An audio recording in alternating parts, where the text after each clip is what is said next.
menjelaskan tentang kerajaan Medang Kamulan. Poin pertama yaitu raja-raja yang pernah berkuasa di kerajaan Medang Kamulan. Yang pertama, Mpu Sindok. Raja pertama yang memerintah dari tahun 929 hingga 947 Masehi. Mpu Sindok mendirikan dinasti baru yaitu dinasti Isyana dan memerintah dengan bijaksana dan adil. Yang kedua, Sri Isyana Tunggawijaya menggantikan Mpu Sindok sebagai Raja Medang Kamulan. Yang keempat, Mangku Tawang Sawardana berkuasa hingga tahun 1985 Masehi. Yang keempat, Dharma Wangsa Teguh berkuasa dari tahun 985 hingga 1006 Masehi. Yang kelima, Airlangga berkuasa dari tahun 1019 hingga 1043 Masehi dan kemudian digantikan oleh Sang Ramawijaya Tunggadewi. Poin kedua yaitu letak kerajaan Medang Kamulan. Letak kerajaan Medang Kamulan berada di muara Sungai Brantas, Jawa Timur dengan Watu Mas sebagai ibu kotanya. Poin ketiga yaitu masa kejayaan Kerajaan Medang Kamulan.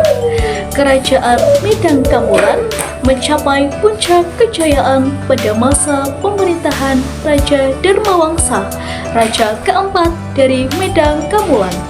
Pada masa kepemimpinannya, Kerajaan Medang Kamulan berhasil menyaingi Kerajaan Sriwijaya dalam hal kebijakan politik luar negeri.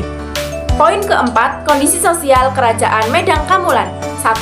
Politik. Kerajaan Medang Kamulan menganut sistem monarki yaitu pemerintahan yang dipimpin oleh raja. Mpu Sindok merupakan raja pertama dan pendiri kerajaan ini. 2. Ekonomi. Ekonomi kerajaan ini bergantung pada pertanian, pelayaran, dan pajak. Letak kerajaan di antara Sungai Brantas dan Sungai Bengawan Solo mendukung kegiatan ekonomi ini. 3. Agama. Keturunan Sailendra yang memerintah Medang menganut agama Buddha Mahayana dan melindungi agama Buddha di Jawa. 4. Infrastruktur. Raja Airlangga membangun jalan untuk menghubungkan pusat kerajaan dengan pesisir. Ia juga membangun Waduk Waringin Sapta untuk irigasi sawah dan mencegah banjir. 5. Pelabuhan.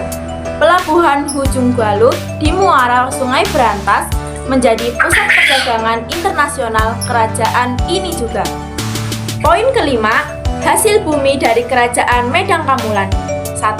Padi sebagai salah satu hasil pertanian utama. 2. Gula dari tebu yang diolah menjadi gula. 3. Minyak zaitun diproduksi dari buah zaitun yang tumbuh di daerah tersebut. 4. Rempah-rempah seperti cengkeh dan pala yang sangat berharga pada masa itu. 5. Hasil hutan, kayu dan produk hutan lainnya. Kerajaan ini juga terlibat dalam perdagangan yang melibatkan komoditas-komoditas tersebut dengan daerah lain. Poin yang keenam yaitu peristiwa penting dalam Kerajaan Medang Kamulan. Yang pertama, pemindahan pusat pemerintahan pada tahun 929 Masehi. Mpu Sindok memindahkan pusat pemerintahan Kerajaan Medang dari Jawa Tengah ke Jawa Timur. Mpu Sindok memindahkan pusat pemerintahan karena alasan keamanan dan faktor alam, yaitu untuk menghindari letusan Gunung Merapi. Yang kedua, Pralaya Medang. Kerajaan Medang Kamulan hancur setelah diserang Kerajaan Sriwijaya dengan bantuan Raja Wurawari. Pralaya Medang disebabkan oleh keputusan Raja Dharmawangsa Teguh untuk menikahkan putrinya dengan Airlangga, pangeran keturunan Bali yang juga keponakan raja sendiri. Yang ketiga, pendirian dinasti baru.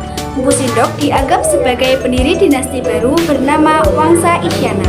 Poin yang ketujuh adalah daerah kekuasaan Kerajaan Medang Kamulan. Daerah kekuasaan Kerajaan Medang Kamulan meliputi wilayah Ngajuk di sebelah barat, Pasuruan di sebelah timur, Surabaya di sebelah utara, dan Malang di sebelah selatan. Poin yang ke-8 adalah peruntuhan Kerajaan Medang Kamulan. Kerajaan Medang Kamulan runtuh akibat serangan dari Kerajaan Sriwijaya dan Raja Wurawari pada masa pemerintahan Raja Dharmawangsa Teguh, yaitu pada tahun 990 sampai tahun 1017.